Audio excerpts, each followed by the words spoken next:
So I just have a quick kind of like a check with all of you. Have you heard about someone called Julius Yego? He was quite popular somewhere, I think, in 2016. Any of you heard about him? He actually made is a gold medalist in Olympic. Any of you have heard about him? You can always feel free to unmute and talk. No worries. No, No. anyway. Yeah. So I find it's quite Sorry, interesting no. to share. Sorry, it's Hafiza, right? Yeah, I never heard of him, sorry. Okay, no problem. I thought it would be very interesting to share something about him. Actually, Julius he has a passion for javelin throw. So he said that somewhere in his blood, he actually has that javelin all over, written all over his body and his blood. So he been setting a javelin record straight in his school. But due to some financial constraint, so he unable to pursue his dream. Even though he qualified for the World Junior Championship, if I'm not mistaken, in Poland, but he couldn't attend to the competition because only one factor, because he doesn't have the money. So he feels so frustrated because he worked really hard to get into this stage, but he really regret that money become a very big hindrance for him. So he tried so many ways, but just to make things clear and short, he actually managed to go through in 2011, he attended the African Game Yego and become the first Kenyan to win the javelin event. So when the journalist interviewed him and asked him, "What is your secret of your winning?" I like to interview your coach. Your coach might done a very miracle job, a wonderful job that makes him, to win this success. But you know what he said? He said that actually I don't have a coach because I don't have the money. So then the interviewer was quite surprised and said that, who actually coached you? Then he said, you know what he said the one that made him success is actually YouTube. So it's really funny, but is a truth that he actually win a medalist goal in this field actually by just watching a YouTube video. So I'm not promoting this story to you by telling that everybody can be a medical doctor, a surgeon, a dentist, or any kind of profession just watching a YouTube. That's not my mission. But what I'm trying to tell you is that there is education out there in a form of formal and also informal that can actually educate people, especially if we want to have the equal education, that we want everybody to have the right for education, right? So that actually made uh Julius to be success in what he been doing all this while. I thought it would be a nice story to share with, right? Okay, so when we look at the screen now, we can actually see the growth of MOOC, massive open online courses. So from the trend of 2012 until the trend of 2021, we can see there is a massive growth. That means there is a lot of demand, and there's a lot of platform education provider are actually providing courses online for students. So actually MOOC is not something very new. It's not something that's just pop up over one night. It's been there many years, but it's just not that popular. People don't really talk about it. People only talk about the real mortar and brick classrooms, formal education, bring in a physical classroom setting. Nobody talk about having online courses, learning online, but due to the pandemic, is actually what we say that another advantage. The pandemic is not a good thing, but what comes along with the pandemic is the growth of MOOCs. That's why all of you are here, because probably you are interested in to have your own online courses. And we look at the right side, they actually about like 180 million of students all around the world actually enrolling in 950 university. So even though these university are physical, but the courses are offered are basically online. We have about 16.3K courses that been running in a various platform, and out of that is basically about 1180 micro-credential MC courses, and about 67 MOOC based degrees are offered online. So those who can't afford to go for physical classes, you probably could give a try on MOOCs, or MCs, or even a degree, right? So just to give an overview that how MOOC is actually been trending, especially after the COVID. Yeah. So I know that this is our university aspirations that we need to develop courses to generate income. But beside that, let's look from a global perspective, right? So looking at from a global perspective, let's say SDG goal number one, sustainable goal development number one, number four, sorry. It said that we need to ensure that everyone have the equal quality for education. So MOOC and online courses can be part of promoting lifelong learning opportunity for all ages, because they say that education is the most powerful weapon to change the world. I always like that phrase. So it's also a key to prosperity and opens a world for opportunity. So why not, by developing online courses, we can make as possible to reach many out there and to promote a good education for those who are unable to reach for a formal education, for example. Because learning also benefit every human being, right? And it should be accessible for everyone. So that's from the sustainable goal development from very broader perspective from United Nations. But let's see from our Malaysian context. Let's look into our Malaysian higher education blueprint, right? So when we look at it, we say that Malaysia is actually stand about like 60% to 70%, even beyond that at this moment, are using very high internet penetration in terms of the high rate of access of internet in Asia. So we have that good access of internet, yes, but I can't deny the fact there are some other group of people don't even have a good connectivity. Yes, we can agree on that. So what that globalized online learning, we have about 10 shifts that actually written in our blueprint, Malaysian higher education blueprint. So only one shift that actually caught my attention, which is the globalized online learning. So what actually this globalized online learning is trying to promote? What they're trying to say that blended learning models, and as well online courses, for example, MOOC, that will become the staple pedagogy approaches. When I say a staple, means the main teaching and learning method, uh, especially in higher education. So students will be, enjoying and also be benefiting from this infrastructure, so that university could support students using technology like video conferencing, live streaming, using MOOC, MCs. So this will be one of the aspiration under the globalized online learning. So what is your opinion about it? Do you think that we are aligned with this globalized online learning, our one of the shift to make our online learning to be the integral component for higher education and lifelong learning? What do you think about that? Anybody, just feel free to share your thoughts. Yeah, because there is a requirement said about almost about 70% of our program are going to be, especially the undergraduate programs, going to use a blended model. 70%, that means 30% face to face. But looking at the considering the fact about this pandemic, we might need to move 100% online. So what is your thought about this?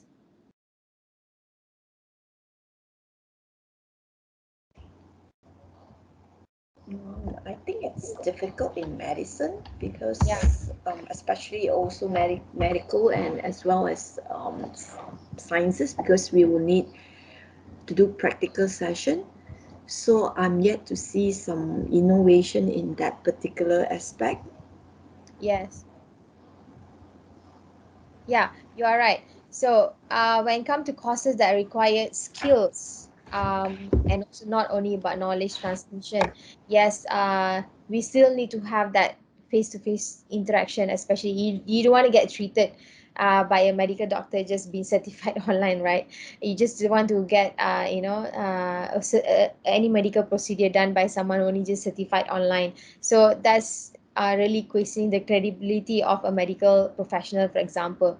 Yeah, there is some limitation, like you say, some of the skills we can't really assess the students via online. So hopefully we might able to find something more innovative, like the way Dr. Chan said. But at the moment, most of the MOOC courses and also the MC courses, online degree, trying to develop as much as knowledge and also skill that they can impart on students' performance as well. So in the end of the day, they come up with some certain set of competency that you can actually measure in the end of the day. Yeah. So I know that we just about like 8 of us here. So maybe you can just say hello to everyone and then tell me that what you have been learning for the past like 12 months, that what interests you the most. You can type in there at the board, or if you don't want to type in, you want to talk, you can feel free unmute yourself and you can talk, tell me about yourself as well. So no worries, there's a two-way methods. So yeah, we can start uh, the introduction session. So anybody would like to say something? Tell me about you, probably your name, and then something that you've been learning all this while. Anybody would like to kickstart? You can actually enter your thoughts through words. You can also upload images. There is a image button here, so you can do that as well. Or you can unmute and talk as well. Yeah, which one you prefer? So don't feel shy. Just relax. Yeah, it's always happen in an online learning session, right? So if you are in a face-to-face, can always, say it out, name loud, and call each of the participants or the students to say something. Yeah, in online learning, it's gonna take some extra effort to do that. Yeah, anyone like to give a start? Maybe I can just write something.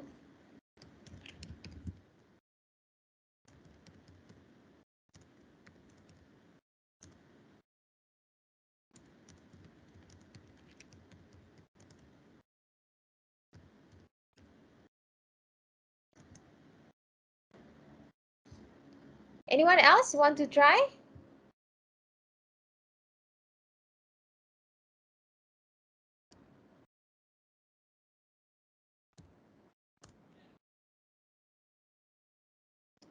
Yeah, so, or is Dr. Chan is there? Maybe she want to give a try. Maybe we would like to know you as well. Okay, so Hang on, I'm trying to put a picture. all right. Yeah, take your time, no worries. Hang Yeah, we have Dr. Anis there. She say hi. Hi, Dr. Anis. So have you been learning anything lately? Not yet. Oh, sorry. Okay, is a he. I'm sorry. Not yet. Okay, no problem.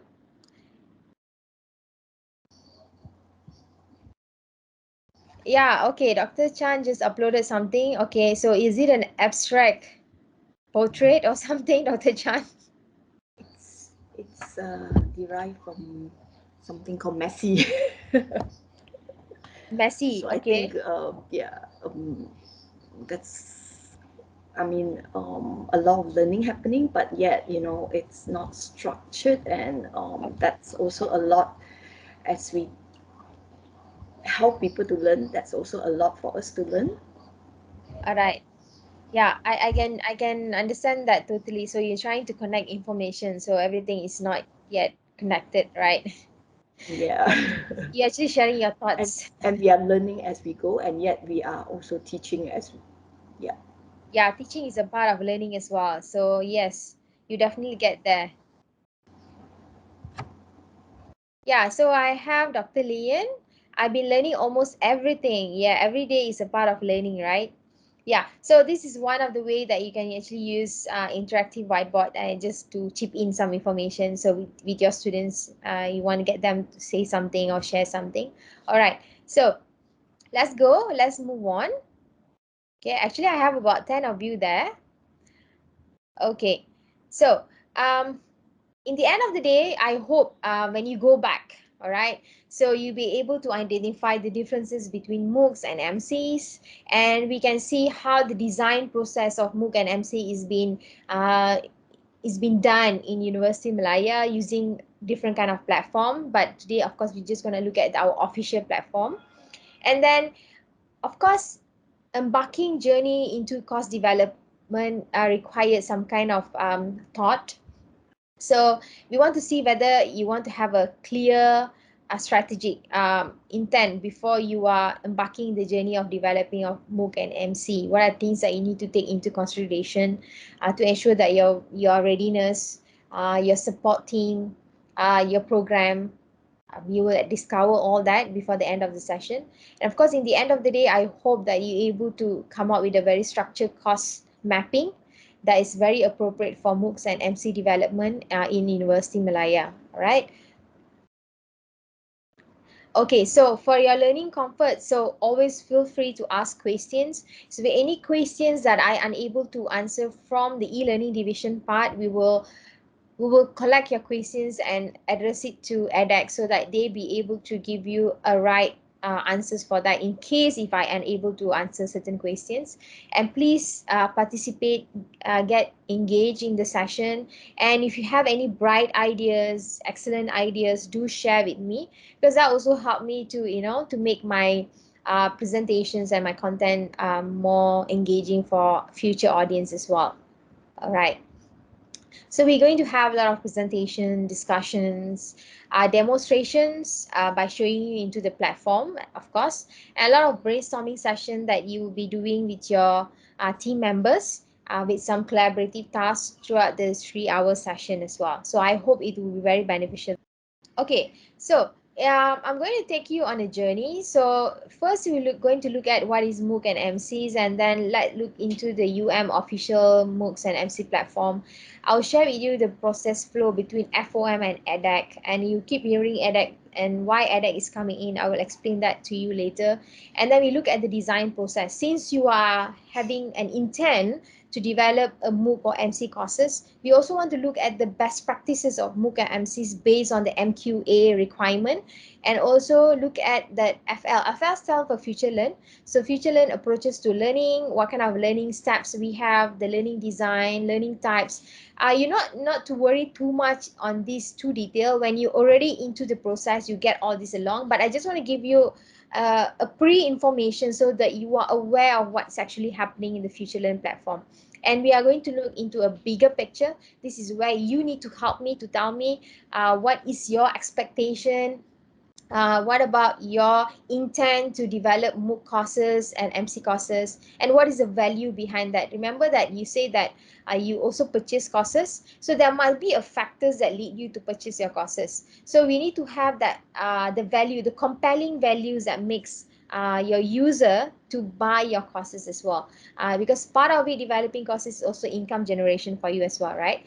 And also another one is we are going to look at the key takeaway, the reflections, and I also have an action plan for you in the end of the session to see that whether you be able to um, use the action plan to develop your courses as well.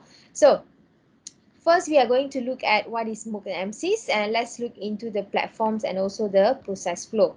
All right. So when we talk about MOOCs, so MOOCs is basically stand for Massive Open Online Courses, right? So how massive is that, if you ask me?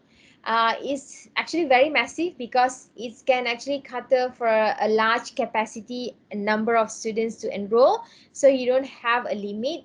For example, in a Future Learn, you might even get about 20,000, 10,000, 15,000, 30,000 of students depending on the demand of the topic.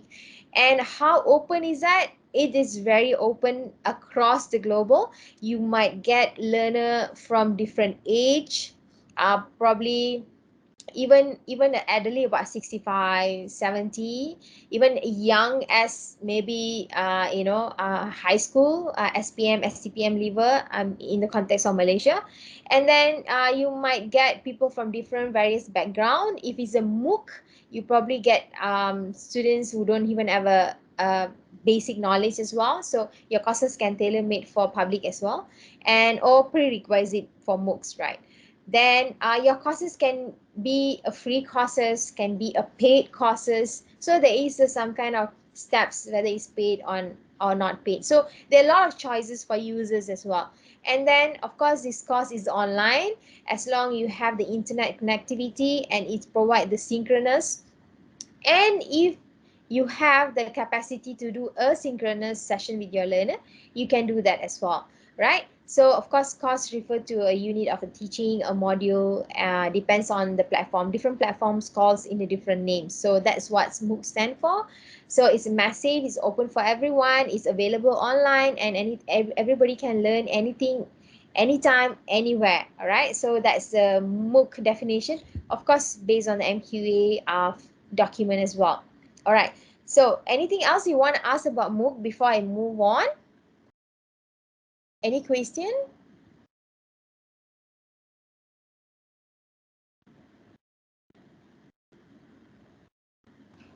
No. All right, okay, great. So I'll just move on. Okay, so let's look at what is MC. All right, so of course, MC stand for micro-credential. So micro-credential basically will give you a digital certificate, digital badges, depend on the type of platform. So what is this digital certificate or badges all about? So this digital certificate or badges basically will tell you what kind of set competency, skill or knowledge that you have actually acquired on a very specific area or field. So this specific area of field can be a component of a standalone program, a standalone courses, or also from part of a accredited program. So these courses basically serve the professionals, the technical, the academicians, also students in a purpose of personal development, for purpose of upskilling, reskillings. So this is what MC stand for, and of course it's also based from the MQA required document stated that this is what MC stand for. So anything else that you wanted to inquire more on MC in terms of the terms and the definition?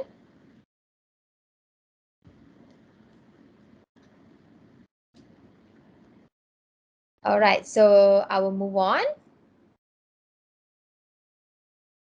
All right, so when we look at the features of MC, so same like MOOC, MC is also very flexible, learning on demand. So when I say learning on demand means that learner can learn anytime, anywhere according to their preferred time. So there's no structure that you need to sit and complete this today or tomorrow, even though we have a guidance provided for students, expected time to learn to finish a course completion kind of schedule for them. And of course, MC is also same like MOOC is based on competency, some certain set of skills or knowledge that you really want to evaluate students to have in the end of the course. And MC's also been offered and provided in a very big sizes. That means you are giving students a little information at one time so that they're able to process those information. We also want to ensure that we want to avoid that cognitive overload, that giving a lot of information at one time. That's why you are going to do the mapping to ensure that you're able to structure your course accordingly. And of course in MC we have these features to personalize your part, because a few MCs can be a MOOC. All right, and one MOOC can be split into few MCs, so you also can design a part like upon completion of two or three MCs, then students will be getting one MOOC. All right. And of course, in the end of the day, they will get a digital badges or certificates. And of course, it same goes to it can be stackable in order to get a fully qualification. Depends on the platform and also depends on the university itself whether we have those format allowed, right? So that's some of the features of MCs. All right, so there are a lot of course providers, educational providers like Coursera. Some of you might even learning in Coursera, EDX, Udacity, Udemy, Canva, Khan Academy. They are educational partners, educational providers that provide online courses, right? So if you can see on my right hand side, you can see a lot of courses that available. And also one of the official platform of our University Malaya online courses called Future Learn. You can see on my right side. So this is how the interface of uh, Future Learn looks like. So what is actually Future Learn's support us? All right. So FutureLearn support us on short courses. Short courses basically MOOC for you to learn certain skills, knowledge, or certain competency. And we also have the expert track. So when it comes to expert track, is basically you have a number of courses that allow learner to learn something more in depth, but of course it's involved payment and subscription models as well. And of course we talk about MCs and micro-credential, right? So MC micro-credential is basically for upskilling, reskilling. So you can actually learn it, but of course you require you to as a learner to pay and spend some amount of money in order for you to do that. And also FutureLearn offered online degree, so that means you have some few programs sit together and offered a degree courses. But of course it's depend on the individual organization policy whether the institution are providing online degree. So in our own contact we are actually looking at short courses and micro credential, which is MC at the moment. So we are going to focus on these two type of courses that offered under FutureLearn. All right. So if you can see on the screen, there is a MOOC and MC. So from FutureLearn perspective, MOOC, everybody is allowed to learn MOOC for freely, right? You can learn for free, but whenever you want to get certificate, so these certificates you want to showcase in your resume, you want to showcase when you go out there for a work or even for your professional development, you can do that. So in order to do that, you basically need to pay. So the fees differ from one courses to another courses. So learn for free, pay to get certified. But when it comes to MC, it works the other way around. MC, you are required to pay upfront. So there's no learning for free. So user need to pay upfront and they go through the courses, and then in the end of the day, of course, you pay, then you get certificate. Because MC basically have some kind of requirement, like a prerequisite that you need to have before you enroll in MCs. So that's why it's require a commitment for you to pay, and then you learn, and then you get a certificate. So this both MC and MOOCs is basically a short courses as well. You can design your course as short as even 1 week.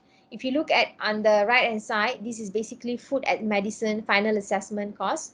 It's actually just a 1 week course, and you can have a length of about 6 weeks, even 10 weeks. I've seen MC or MOOC courses that goes up to 10 weeks as well. But this is recommended by edX to have a course minimum of 2 weeks and maximum about 6 weeks per course.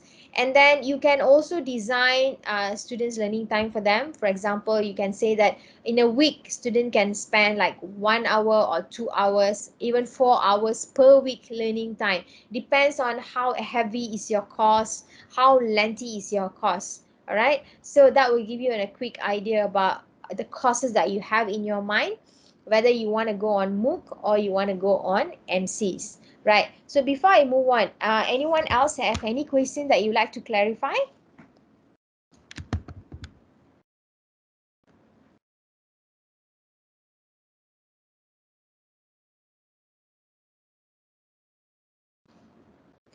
Anyone would like to ask anything, or before we move on?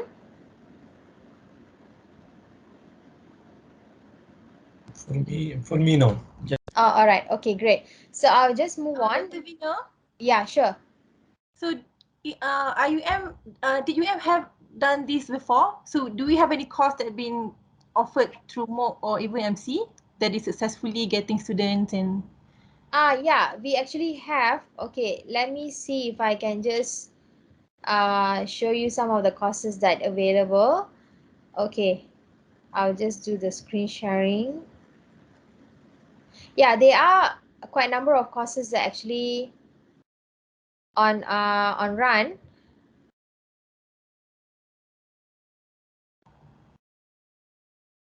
especially from the social sciences as well. Okay, let me see.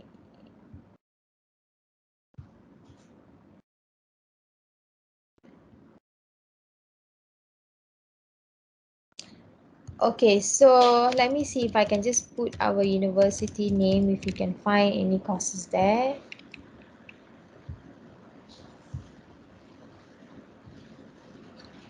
It's stuck. Okay. Okay, so these are the courses that I able to find. Okay, from medicine, research ethics and vulnerability. Then let's learn Portuguese language, Thai language, effective communication skill for engineers, Islamic calligraphy, is it chemometrics, air pollution, introduction to Malay language. This is something that we can actually see because a lot of courses are still under construction, I believe so. Yeah, let's see, like Okay. let's learn Portuguese. I think you can see that how many students are enrolled. You about 1,000 students enrolled in this course. You can see the enrollment rate here. This is a 2-week course. Because it's language, so probably it's a shorter course. And then you can actually see the start date. Okay, maybe there will be a new cohort that's come in, so then you can actually see the requirement. The new course is basically one from this one. This is the newest one. It's done by Dr. Julia actually. It's her course. Yeah, so it's 2 weeks. And then let me see if they have yeah, it's available now. You can actually join. Okay, let's say I'm planning to join this course just to show you. So this is the interface of open learn sorry, future learn. So you will have the topic. You basically will have, if you have your own course, you will have your logos, you have your title, and then the course information like overview, what the course is all about, and we will have the syllabus, like you can show the breakdown, weekly breakdowns, so students or participants or user or learners are aware of what they are going to learn every week, right? And then after that, you can they will mention about the start date. If the course is not yet start, they will alert the learners later. You can always put in your wish list. And then you will have your LOs, okay, learning outcomes. And then who's your targeted audience will be, and who you'll be learning with. Basically is your picture will be there, the entire world will be able to see you there. And then develop the courses. All right, so let's say that I'm going to join. So basically they will ask you, this is the subscription I was mentioning before.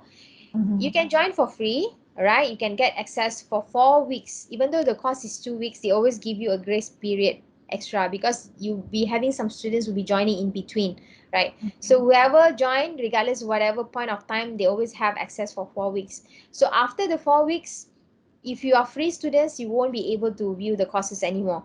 They immediately ask you to upgrade. So if you upgrade, you need to pay about $64, right? This is dollars, yeah, $64. So 64 is only for one course.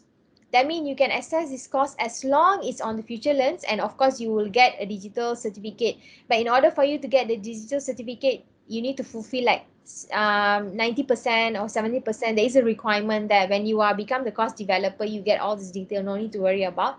And then if you really love Future Learn so much, you can actually subscribe it for a year to $7.99 for a year. With a year, you can access all the courses. Then you can always learn anytime, anywhere, and then get certificate for all the courses that you're learning. So, but it's just for a annual subscription, right? So if I say that I want to join this course, I can just click join free, all right?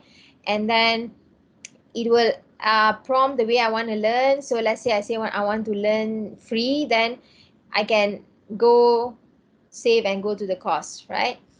Then yeah, I'm ready to learn. So I already have the course.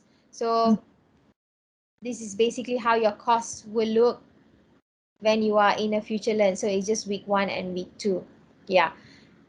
So So in yeah. terms of people enrolling, it's quite good lah, the numbers. Yeah, but let me see for the Especially research. for those who with payment, yeah, should be okay. Yeah. For the research ethic, because it's very new course, I think it just I think last week I get Yeah. Oh, okay. There's uh, no numbers yet. Yeah.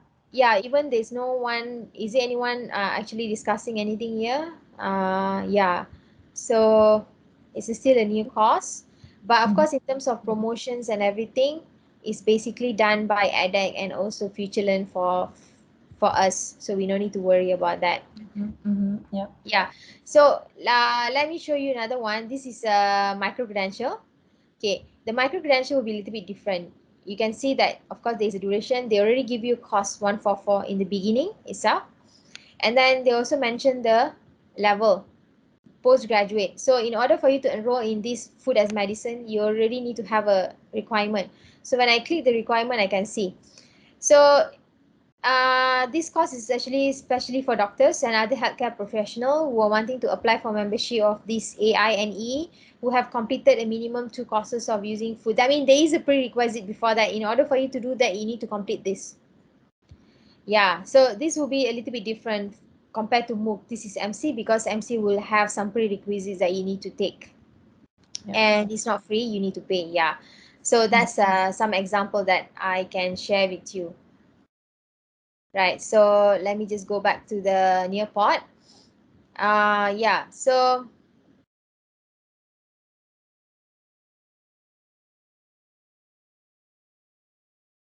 okay. So let me show you an example. Let me enlarge it if you can see from my screen. Okay, so this is an example that given by EDAC. All right, so this is from a program, just to distinguish between MOOCs and MC. So this is actually is a program. Let's say it's a bachelor program, and then of course under a program we have different courses, about like maybe 14 courses or 7 courses, right? So each courses you can actually split down into an individual MOOC. For example, introduction to instructional technology. Okay, we have different topics. So those topics can be a chunk of MOOCs. Okay, let's say from one MOOC, you can actually split it into a MC. So once students finish MC1, MC2, 3, 4, they basically get in one MOOC, which is conducting need analysis. So it's just to show you that how micro is MC. Same goes to other MOOCs as well. You can actually split it. Let's say if you have an accredited program and you want to offer only small chunk out of your accredited program, you can do that as well, as a part of MOOC or a part of MC as well. So both also have the same, like I said, the concept is same. It's just that the way they offer it will be a little bit different. So yeah, that's a basic difference between the MOOCs and MC. So anything else that you wanted to clarify from this side? You will see more clear when you do your mapping. Then you can actually see whether you are going to offer an MC program or a MOOC program. Yeah, MOOC, MC can be a very small chunk. Like you said, that from the need analysis itself, you can actually come up with almost 4 or 5 subtopics that can be offered. So you're not required to do all this, develop all this MC 1, 2, 3 at the same time. You can actually offer one by one as well. Or you can try a MOOC first, and then when you see there's a lot of demand of that particular course, you can actually split it out that course to be MCs as well. So it depends. You can start anywhere, and you can start small as well. But the most important thing is you start something. Yeah. Okay, so I would like to share the process flow. I think this is very important for you to know about the process flow between UM and also FOM, and also between EDAC. All right, so you are actually at the moment getting your module, having an intention of developing a MOOC courses or an MC courses. So after this training session, basically what you do is you're going to fill up the template 1. Okay, let me get you the bigger version so that you can see it more clearly.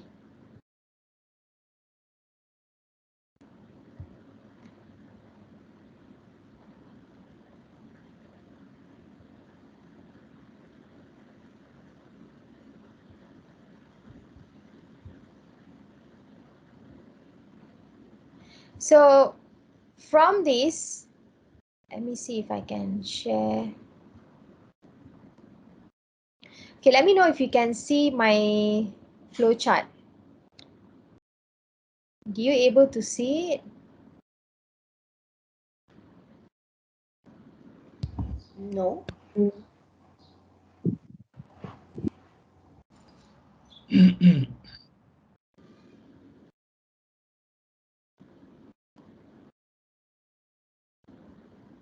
Okay, I think you'll be able to see now. right? Okay, so Yes. you are at the moment thinking about your intention of developing a MOOC or MC courses. So if you are quite clear about it, of course, you can always go and do your template one. But of course, after this session, you definitely be able to do your template one. Template one, basically the mapping. Then once you're done with your template one, you will be submitting your template one to edX. All right. So edX will review your template one. So I will share with you what is actually available in template one. It's basically more like a course performer, your learning outcomes, your course title, and very brief about what you're going to offer. So once edX review and approve your template one, they will instruct you to do a template two. So basically, to do template two from e-learning division, we offer help. Previously, we did a training session with the nursing sciences, but it's for template one. So if you need any help to do your template two, we can always have a session. Or if you think that it's okay, you can do it by your own, you can do that as well. So once you prepare your template two is more a detailed mapping, all right, by putting all the assessments, putting all the learning materials. And then once template two is been approved, edX basically will issue you an appointment letter and they will give you a course creator access. So with this course creator access, you can actually go into the Future Learn and start putting in your content. So this is where you start developing the content. But if you think that you don't want to develop the content, there's two options. Either edX will develop for you, or from the department, from the faculty level, e-learning division will help you to develop as well. So one thing with Future Learn is edX basically will help you to do the video shooting. If you have any video that you need to develop, it doesn't require any payment, it's free. And also to develop infographics, storyboards, to do this scripting. Of course, the scripting comes from the department, but video shooting, editing, everything comes from edX. So edX will prepare the schedule for you to do the video shooting. Because if you notice in a Future Learn platform, they always introductory video about you introducing the courses. So if you want to record any of video beside the introductory courses as well, edX can help you to do that as well. So once the course is being developed, of course, edX will train you how to develop courses as well. They do have a training session for that. And then once the course is ready, we can inform edX that course is ready. So edX will do the quality checking, but basically quality assurance to make sure that the MOOC and MCs presenting the right information. So it's come back to your faculty, because edX is not content experts. They will come back to medical microbiology to check with you back on the content. If it's meet the requirements, then edX will request Future Learn to publish the MOOC and MC. If it doesn't meet the requirement, we just need to go back and do some changes here and there. So this is how the flow goes. So it doesn't end there. Once the course is offered, the course basically offered like 4 times in a year. This the something that's suggested by edX. So every cohort you offer the courses, you will be getting a feedback from the user, the learners. So FOM, e-learning division, together with the individual department, with the, for example, in this context is the medical microbiology, we need to go through the evaluation form and do the necessary changes based on the feedback given by the user. So we realize that from 4 page of feedback, it might reduce to 3 page, then 2 page, probably 1 page. We are hoping for that, because some of the courses develop at one time, you always have a lot of things to change when you offer the courses again on the next cohort. So this is how the process flow goes when come to MC and MOOC development between edX and also the between FOM departments and edX as well. Yeah, is there anything that you'd like to clarify? Is things are clear?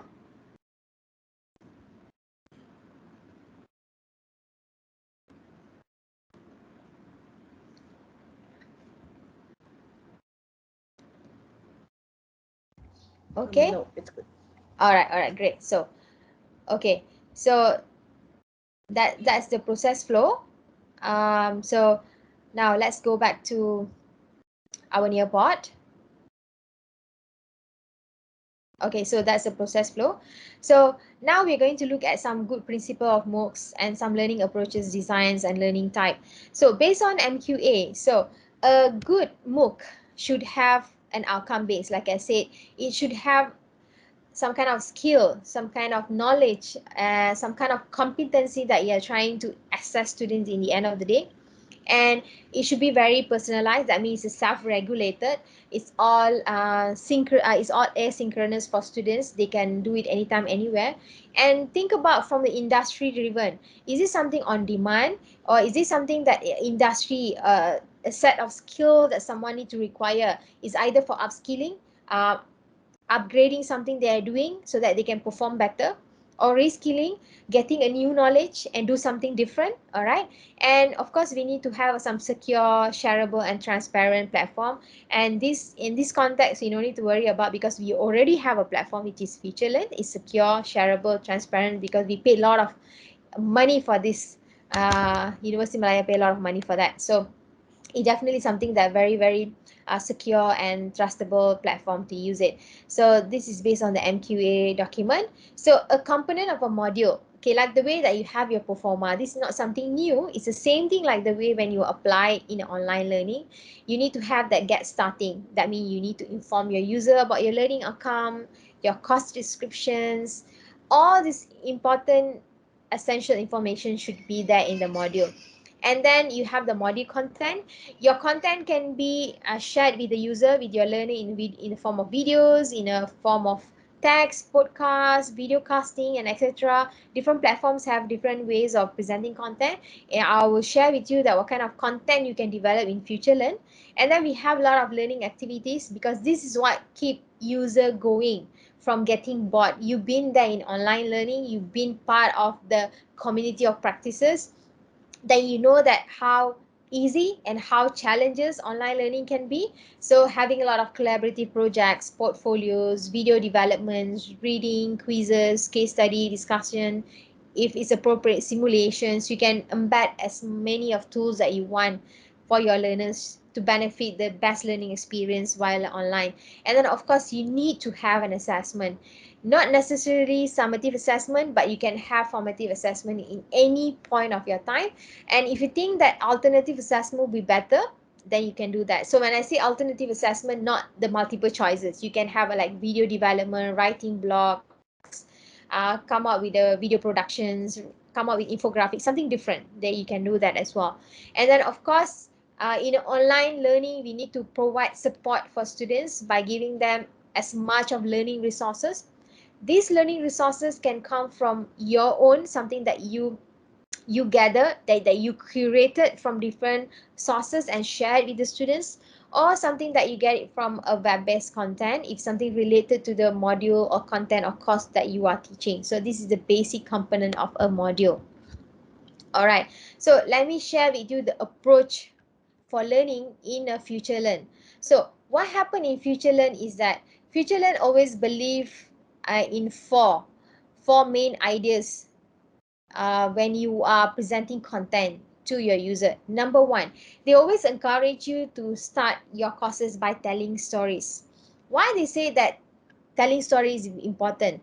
They say that telling story is provide a kind of connection between one content to another content. So for example, it actually captivates user to get engaged with your information, right? So every course should tell a story. That means it should bring a learner into a journey of exploration. So they might need to create that kind of curiosity why they are learning certain things, right?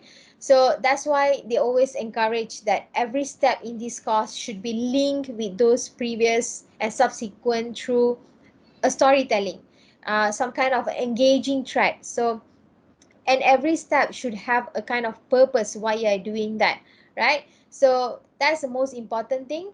You can actually show a kind of how things is been done before, now and then. So you can embed storytelling. Another important thing about online learning is having that kind of provoking conversation. All right. So FutureLearn always believe that people come together and learn. Therefore, it's very important for you to always create a model where students are able to articulate their thoughts, and also they're able to express their emotions and feelings as well. So every learning part, if you notice in the FutureLearn, there is a section where students are able to discuss. All right, so they can discuss their ideas, they can present their content, they can actually do debates and argument with their peers. So your content should have as much as thought-provoking questions in the end of the day that require students to reflect and help them to to consolidate their learning. All right, especially in the comment section. I know there are a lot of people who will be there in the comment section. As a educator, you can always intervene anytime if you really wanted to be there.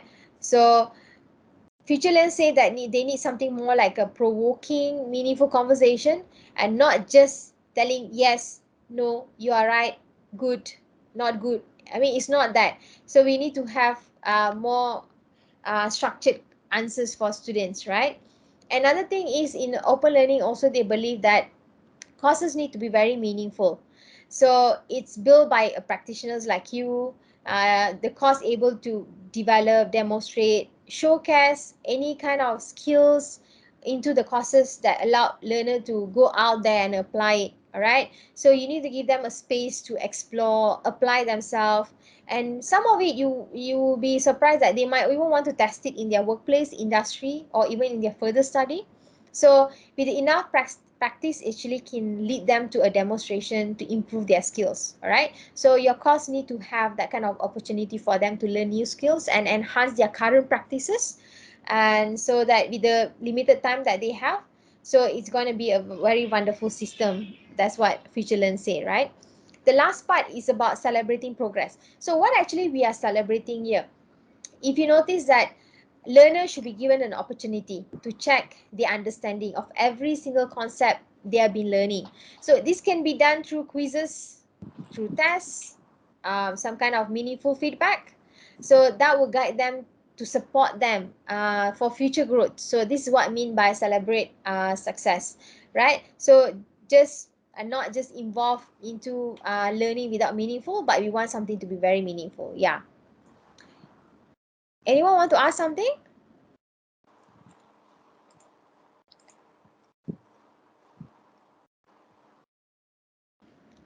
All right, so this is basically FutureLearn approaches for learning. Great.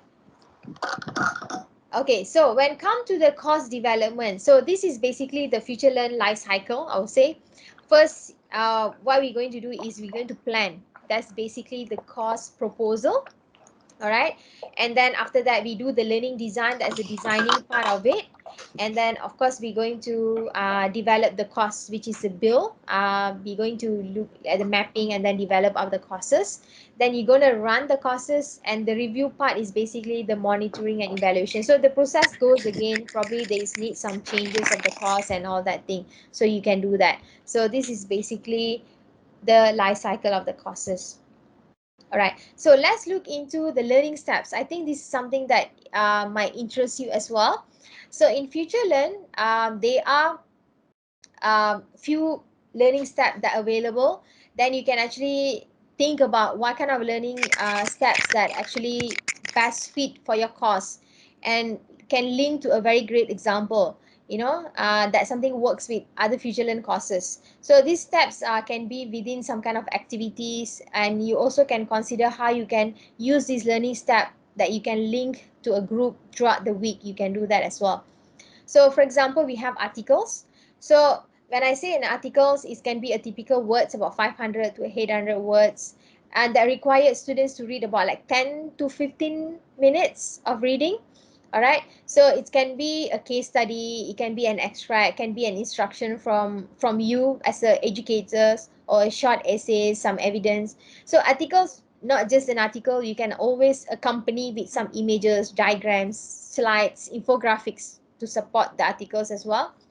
Why articles very important? Because text is one of the way, a compact way, I would say, to express a deep meaning to a topic. So learner can skim, read, reread, summarize the text. So why not? Okay, so you can use text as well. And then we also have videos. All right, so why videos? Videos, as you know, that it can be in a form of mp4, mov. It can be a very small chunk videos, not more than 5 minutes. So video can be something that you recorded, you produced by educators, or something like I say that edX will do it for you. Video has a very good value because it can introduce topics.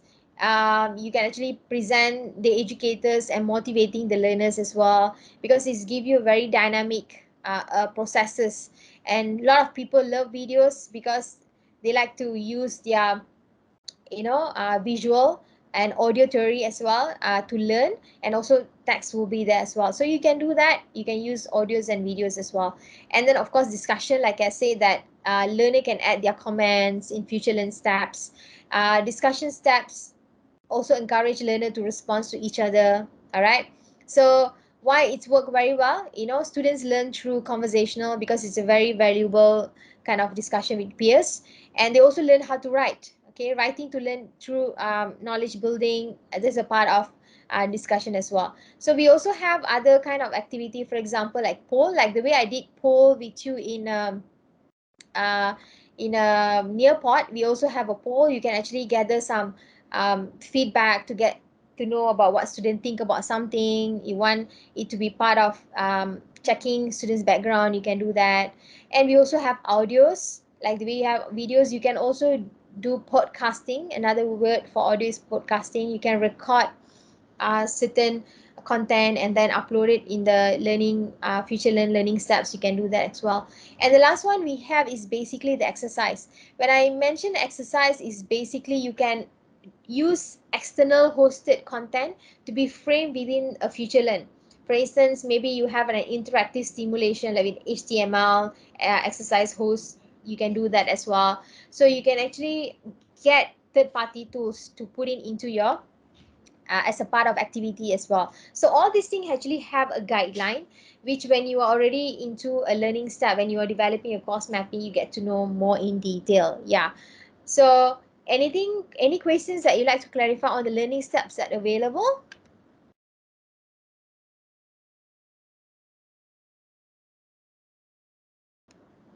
on the future learn? Or is it okay so far?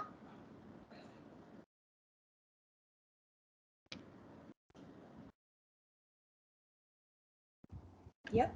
All right, okay. So yeah, we're looking at the learning design. Okay, so FutureLearn say that their courses are structured into steps, activity and weeks. So they don't call it as a content unit or module. So we call it steps, activities and week. So we offer the course week by week, and each week have its own steps. In each steps we have own activity. So that's how it's been designed. So FutureLearn call their module developers as educators, not instructors, and the learners as a learner, not a student. So they just want to distinguish those who are in the university, in a college, something different in a FutureLearn. All right.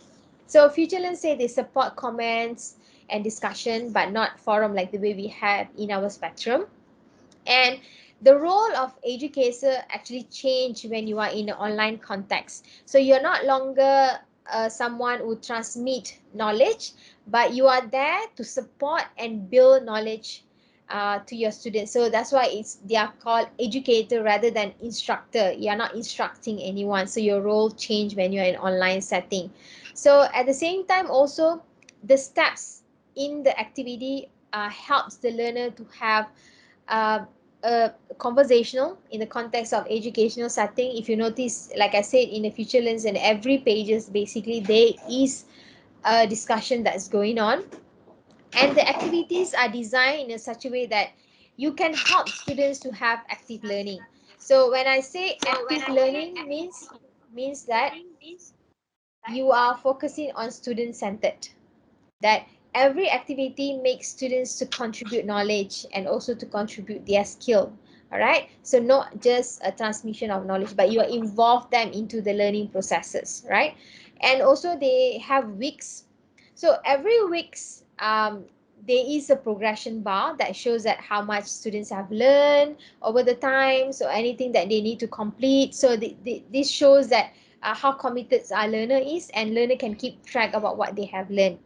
So according to Future Learn, they recommend that students get engaged about 3 to 6 hours. So why I'm telling you this would tell you that how much you need to do from your own part. For example, from watching a videos, from creating a materials, for students to take part in the discussion, for them to review, write assessments, and reflect. So when we get to know how much students are learning, then we get to know how much effort that we need to put in order to develop a course. So that is the main idea about the learning design here. All right. And of course, according to Future Learn as well, when it comes to the learning design, number one is we get to know our learner. All right, getting to know our learner is very, very important, because like I said, MOOC or MCs, you might be getting learner from different backgrounds, right? You might have a learner from the age of 26, probably 65. So courses are vary from the demographic. And when you are a course developer, later you get a dashboard, so you can actually see the students demographic to show how you can measure your course can measure up. And in every early setting of Future Learn courses, there's always like, who are you and why are you here? The discussion step can actually give more insight for you to get a learner background, and it's also part of very motivating, right? So that's one of the way of you to get to your learner. And of course, in every course, you start from a learning objective or a very big question. Like for example, there's one example I'm taking from Future Learn. It say that, is your brain is just like a desktop computer? Just ask a question, for let's say the topic is about good brain or bad brain, some kind of thing. So designing courses around more learning objective or big questions is actually give you a focus to your course. It's also allowed what they call the learner centered, for them to be more effective when they're assessing the courses, by asking the learner in the end of the day what they think, what's the answer for this question. All right, so this is one of the way also for you to market your course, to make people to join your course as well. So that's, you start from a very bigger picture, and make sure that each steps that you're mapping in your template should contribute to a learning, right? Don't left out everything should makes a something. Even though introduction that you put at the first place is supposed to pose a very big questions or thought-provoking curiosities or wonder in your learner. So you can use this as a part of your discussion step as well, for you to introduce the educator or facilitator, right? So don't think that every step it doesn't matter most, is everything is matter most, because it's actually going to make your learner to engage in every part of it. All right, and same goes to, like I said, every step should be essential. Okay, because in every Future Learn pages, they have something called mark as complete. That means there's a button. So once the learner go through the page, they can always mark. So it's actually designed to provide a valuable information to show that which step that students have completed and which step they have not. All right, so you can also use this as a part of you assessing your student to see that whether students have completed certain steps or not. And of course, learner have a choice. They can always go back and visit the steps again whenever they want, and mark whenever they want to complete it. All right, so that also shows that how important future is learning is giving for every pages. And then of course the course need to have a balanced design between the learning activity, right? So you want to engage students in different kind of learning approach and activity. So when you mix it very well, depends on the contact and depends on your learning strategy and teaching strategy, you might have different kind of flavor in your course, so I can show you some of the example how you can mix and match some of the courses as well. All right, okay, so let's see what kind of mixture that we can actually see. If you're able to see the screen, are you able to see the screen? Yes. Yeah, okay, for example, when you are doing a delivery lesson, delivery is basically you presenting an information. So in the Future Learn, you can do it as a video steps. So let's say your intention of your teaching is basically more reflective. So you want that activity to be reflect on the learner, so you can actually do a discussion. All right. So let's say you want to have a conversational, it's more like talking to others. So you can, in Future Learns, you can actually comment link with each steps. Okay, you can allow students to comment to each other. And then let's say you are assessing. Okay, this is basically like You want students to give a constructive feedback. So what you can do, you can actually create a peer review steps, each students evaluate each other. You can do that. If it's a problem solving, you want them to solve certain problems, you can give them, this is an example of Ebola symptom. So you can actually give them some step, okay, some questions, what you can do in order to prevent this or something like that. All right. So there are many steps that you can do, okay, in order to make sure that you can always mix match types of teaching with what you intend learner to do, and then what kind of how you're going to present that information in the future learners as well, right?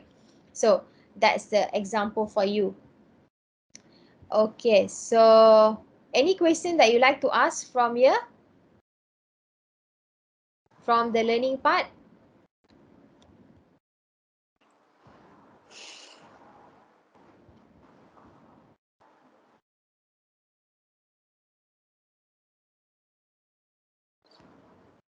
Okay, so yeah, so we are at the last part of it, which is the learning type.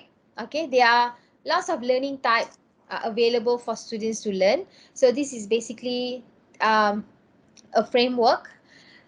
When you are designing your lessons, you can actually think about this in your module mapping.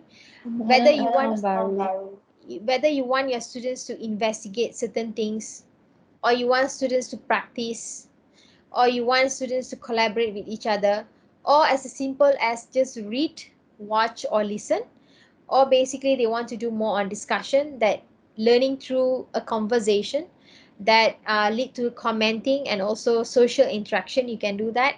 Or you can do an alternative assessment if you need. That means students can produce something by creating something using their current knowledge. This kind of type of skill will be very useful when you do your module mapping. These are something that are available in FutureLearn as well.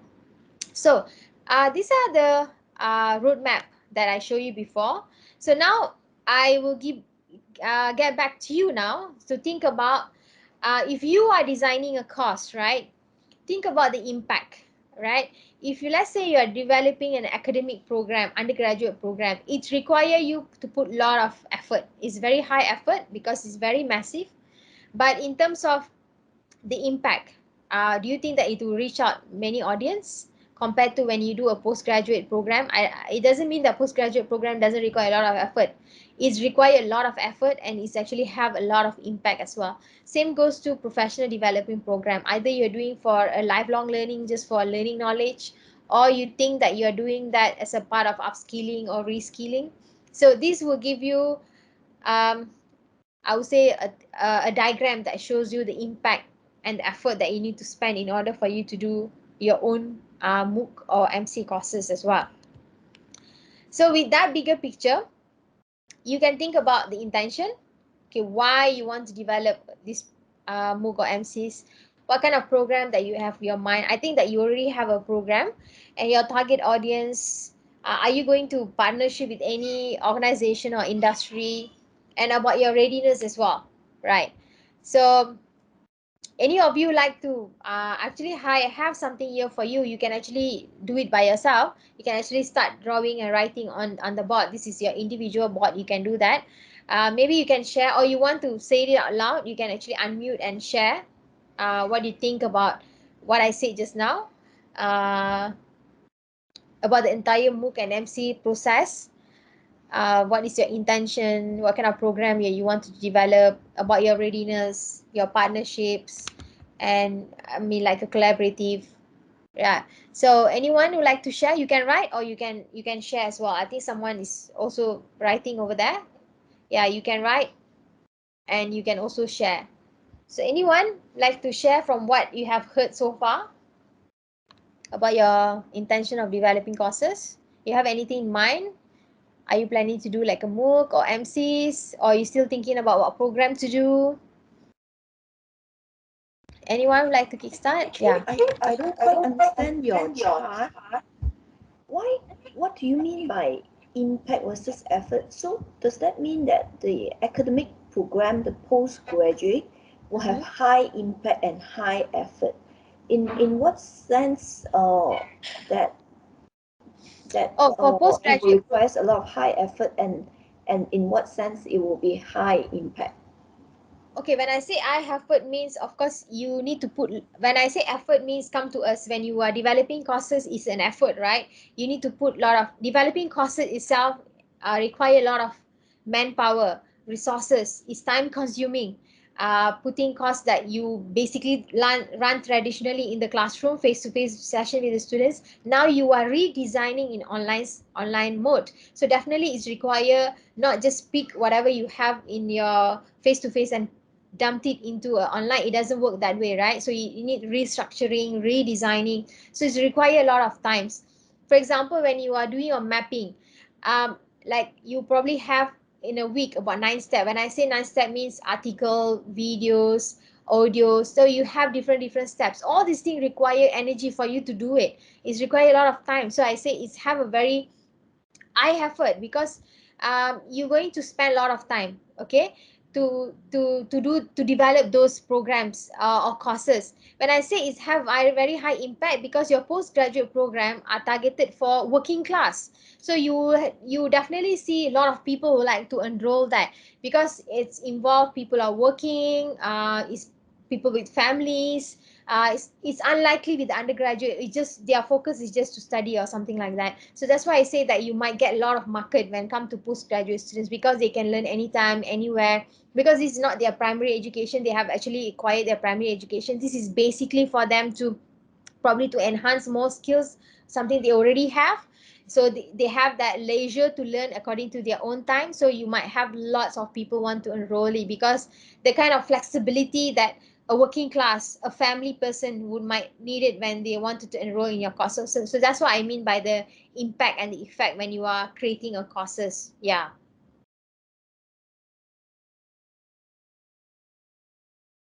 So let's see if anybody have come up with your charts.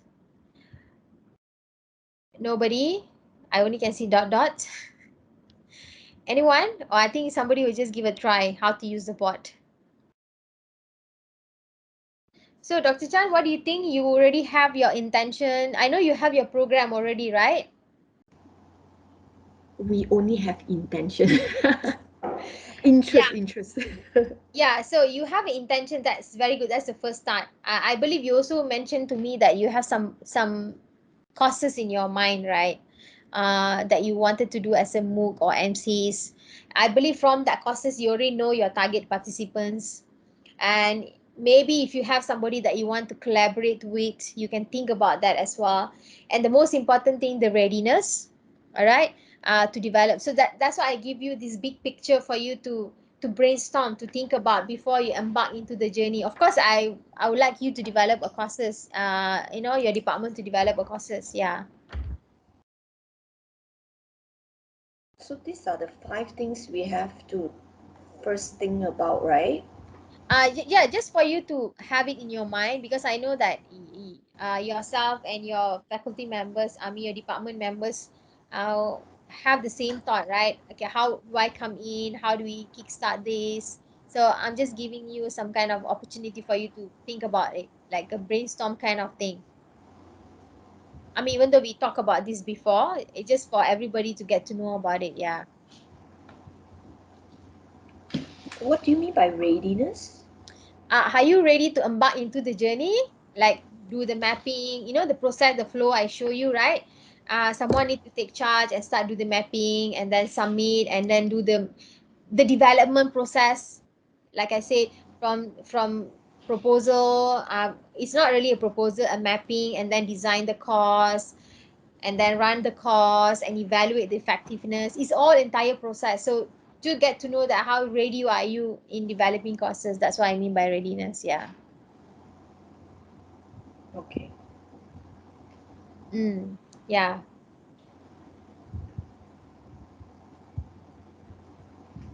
Anyone have anything you would like to share or something you want to talk about? Oops. Right. Not really. You really need more time to think about it.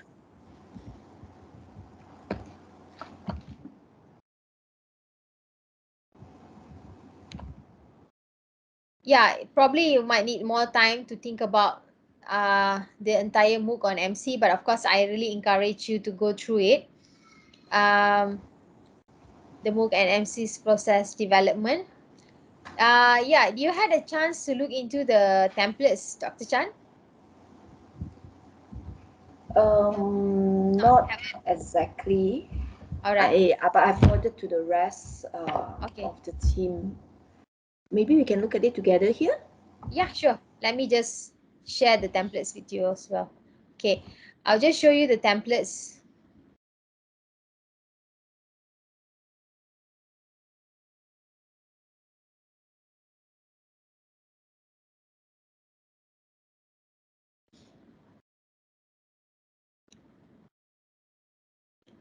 Okay, so this is the template one. Okay, so this is the first steps that you're going to do is basically to have your departments, then your program, your course code, your course title, the instructors that involved in the course development, your course learning outcomes, your synopsis, and your categories as well. Okay, is it a freestanding? You can discard the publishing date. Okay, to be given later. So let's say here, this is an example from Dr. Farah from edX. So you probably need to put a week. Okay, let's say it's week 2, for example. And your course learning outcome, let's say 1. This is basically go back here. This is the course learning outcome. She just put a number. And then you have the topic. Then from this topic, she actually chunked it more. So when it comes to social responsibility, this is her module learning outcome, and MLO stand for the module learning outcome. So in order to achieve this module learning outcome, she actually split it into 1, 2, 3, 4, 5, 6, 7, 8, 9 steps. That means you have the learning materials. Like I said, remember in the slides, I actually share with you what kind of learning steps that are available. Videos, text, which is the article, videos, and she also used process map. These are learning steps. And for the assessment, basically like quizzes, you can do a discussion. So you just basically need to do your mapping. All right. And same goes to the upper week as well. Then you can do the same thing. This is basically the chunking that you are doing. And she still have like about 1, 2, 3, 4, 5, 6, 7, 8, 8 to 9 steps. Yeah. So this is basically how you're going to chunk your module when you do your mapping. So let's say you already have your content now. Then you try to put your content into this table, and then you might able to see clearly because you already have your course learning outcome, your module learning outcome, and then you just need to think about the activity that will be very suitable to achieve those outcomes. So your learning materials, your assessment should be designed in such a way that it able to answer your module learning outcome, achieve your module learning outcome, right? Yeah, that's a constructive alignment that you should take into consideration when you're designing your mapping. Yeah, this is the template one. This is the first template that you need to do. Yeah. So what do you think about the template? I just want to also know in designing this kind of course, how do we take into account the taxonomy of learning? Like how do we, is it important as the course progress we do more HOTs and things like that? Do we need to look into that kind of taxonomy of learning? Yeah. It's very important that when you design your, especially your learning outcome, right, you get to know if it's a postgraduate level. So, you have the lower level Bloom taxonomy to the higher level, which is evaluation synthesize. So make sure if it's this is a program that you already have, right? So you already have your performance and everything. So I believe it's already taking care of that part. Unless you are developing something new, which is we don't recommend you to do a MOOC or MC from a course that you don't have, because it's going to take you another effort to design the course and then another one doing another MOOC. So you're basically going to do something that you already have. So based, of course, based on your performance, it's a postgraduate level. Of course, your LOs will be in something related to postgraduate, right? Any part that you need to do identification, then it will be a lower level. Anything that develop, synthesize, evaluate, create will be the higher level. Yeah, it need to be taken into consideration when you develop your courses as well. Because this is also another part of requirement when future learner want to see your works are appropriate, not just like using understanding, able to understand, able to, something that is measurable. That's what they want, something that you can measure the outcomes. That's the most important thing. Yeah.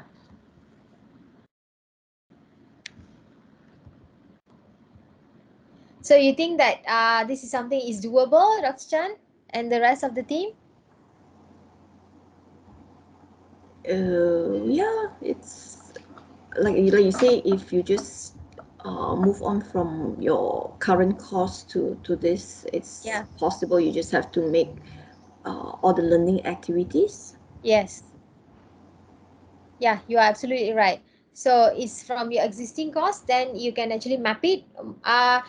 Even though you don't get things right at the first time, it's okay, because when you do your module mapping, is and then we evaluate. We are from e-learning division also will help you if you need any help from our side. So is there anything that you need to change before the course goes on the next steps? We can always change it. We can always refine it in every point of time. So you don't need to worry about that as well. Sounds good. Yeah. So that's on the module mapping one. I think it's good to see the module mapping one first, rather than going to the module mapping two. I believe so. Yeah, I just don't want to confuse everybody with too many what do you call, mapping modules, right? Yeah. So that's on the module mapping one. And okay, let me just go back to my Nearpod. Let me see if anybody says anything. Yeah, someone says that to develop biosafety course. Okay, there. I think these are courses that you mentioned before to me. Let me see if I can see someone's name. Yeah, it's actually you. Okay. Yeah, but I haven't finished it. Yeah. If you don't mind, you can still take time to brainstorm about this with your team members. All right. Yeah. So before we go on the conclusion part, right? I would just like to. Wing Ting is there. If she's there, Wing Ting, are you there? Hi, Vina. Yes, I'm here. Yeah, Weng Ting, yeah, she's the Hero Course Administrator. She's here. Do you want to share anything with them? Share anything with. About Future Okay. Learn? Because Weng Ting is currently developing courses in Future Learn platform. So if you have any questions from a developer side that you want to ask her, or her experience about developing courses, you can actually ask her. She has a lot of experience of developing courses as well. Or you can share your experience with them as well. Something that they need to bear in mind. Yeah. Okay. So far my experience, right, I have developed two courses, but it's under open learning platform. Well, currently I'm also trying to develop a research course in Future Learn platform. And I think my tips on developing courses is like, I know that like if you have not experienced it, like this might sound as if like there's a lot of work to be done. But I think what are the important ingredients in developing an online course is that you have to have a team of people who are very enthusiastic about it and who are committed. So I think once you have this team, then you all can sit down and start just planning the course outline and just fill the templates. So I think she had shown the templates. Actually, they are quite easy to fill in. And I think that day we spoke to Dr. Chan about developing the biosafety course, right? I think this is probably not your first time teaching biosafety. You would have some materials already. So you can just like, plug some of your materials and just try to fill in the template. I think this is an easy way to get started. So these are my tips actually. Any other questions you all want to ask me? Yeah, feel free to ask questions, everyone. Dr. Wenting, Just one thing. question. Okay. I have questions. Mm. So if usually in our course can we need to match our pedagogy like our P, C, um, like P physical something like that, right? Mm? For our pedagogy, for our teaching, our LOs especially the learning outcomes, it will involve physical, it will involve cognitive. You aware of Oh, that, right? Yeah, yeah. So if we are having some kind of course with the physicals, yeah, with the P, um, how do you guys do it through online? Is it possible? oh, you Can we mean still like, consider? Can we still consider the videos of people doing something? Can we yes. still So consider as yeah? I suppose it's trying to teach them a practical skill, like a hand skills that they need to know, right? Like Yes. perhaps Is it certain possible? Yeah. experiment. Yes, correct. So for it's always the way to go about it is always demonstration. So that is to demonstrate to them. So you show a video, but that is just imparting the knowledge, right, on how to do a certain skills. So the other way to do it is that you can actually create an activity. So for it's something like gamification. It's like if you want to do this experiment, then you would list out all the materials, ingredients, then you can get them to like mix and match. What do you call that? What's the activity? Match and drop, something like that. Create an activity. Okay. Mm. Mm-hmm, mm-hmm. That's how I think it will go about teaching them the practical skills. So they know that, okay, this is the first step, this is second steps. Yeah.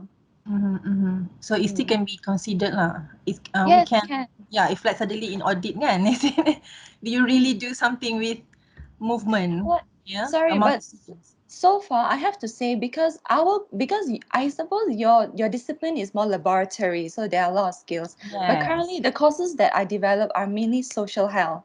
So we Mm-hmm, don't really have a lot of practical skills. mm-hmm, understand. Yeah. Yeah. We Okay. know we know Yeah. how what would you advise to go about the pedagogy behind teaching practical skills? Yeah, okay, Dr. Hafiza, when it comes to skills, right? Okay, even in the future learn, they also mentioned, of course, when we are developing courses, their intention is to teach not only to not only to give the knowledge, not only a knowledge sharing to the students, to the learners, but you also want them to have some certain set of skills. And I understand from your own perspective, you have a lot of technical skills that you need to show to the students. So in an online world, like I said, not everything is can be done online, right? If anything that required, you really need to have a presence of individual in a lab setting. Yes, you need to do that. But of course, if you think that you want to take it to another dimension by creating a simulations, more like a virtual kind of thing, you can do that. But of course all these things can be done, but it's just going to take require a lot of money, resources, and also a lot of time. So the most simplest way of doing demonstrating things is always been done through a video. You demonstrate certain things through videos and show to the students, or you require student to perform certain steps, a procedural steps, and record it and show to you. But I know that some point of time this might not really work, because I talked to some of the doctors. They say that they want, especially those who are doing nursing, they wanted to ensure that the nurses are really taking, how do you measure, how do you take heartbeats, how do you what point of body system that you actually going to take the the heartbeat rates and everything. So they say that sometimes students not really putting in the right position is very wrong, even though through a videos. You see, there is a limitation when you use videos, and I think video is suitable for certain content, not for everything. So maybe you can think back, the courses that you're going to develop. Okay, is it something very technical? It's like going to be very technical, that I don't advise you to bring this course into an online thing. But it's something a mixture of a technical and also a knowledge, that is a combination of both. That's something that easily available for even people are not from medical bacteriology to learn something, then you can do that. But if it's really require a lot of technical that is very detailed, then I think you still need to have that lab face-to-face teaching with your students. If virtual and simulation is not in your, in your thought. Yeah. Okay, all right. Thank you. Okay, so Weng Ting, anything else you want to add? Nothing else from me. Oh, all right. So, Mm. just to share some key takeaway that we look into MOOC and MC today, and from future learn perspective, like MOOC you can learn for free, but you need to pay to get certified, and MC is totally different concept that you pay first and then you get the certification. To present a good MOOC and MC based on the MQA, you need to get to know what kind of skills, knowledge, and outcomes that you want students to have in the end of the day, and make sure that the course that you create is basically on demand or industrial need, so that you can get a lot of learners in your courses. And of course, we are using Future Learn, so we don't need to worry about the security and the shareable and also the transparent issues. And of course, any other module that you have, you need to have a very essential information from the course learning outcome. You have seen the template one just now I show you. You need to have the course description. The learning activity is the one keep everyone going in the online learning. You need to provide a lot of resources for students. And in the future, let's work more like a storytelling, ask thought-provoking question for the students. Always make sure that your courses have a lot of things to talk about, and you want to offer not something very very plain and neutral for the students, and allow students to celebrate progress through quizzes, through activities.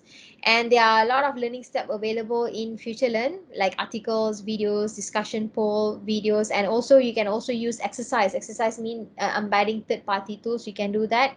And there are a lot of learning types that are available. Basically, students can read, can watch, listen, they can discuss, they can collaborate, they can investigate, practice, and produce. All these things can tie back to your learning outcome as well. So these are some key takeaway for you. And this is what we have done. You have known what is MOOCs and MCs. I believe now your brain already start processing to think about your clear intention why you want to develop a MOOC or MCs. And we look at some of the courses, example of Microcredential MOOCs in a Future Learn platform, and some of the courses offered by University Malaya as well. So now step 4 is for you to structure the course according to the course mapping.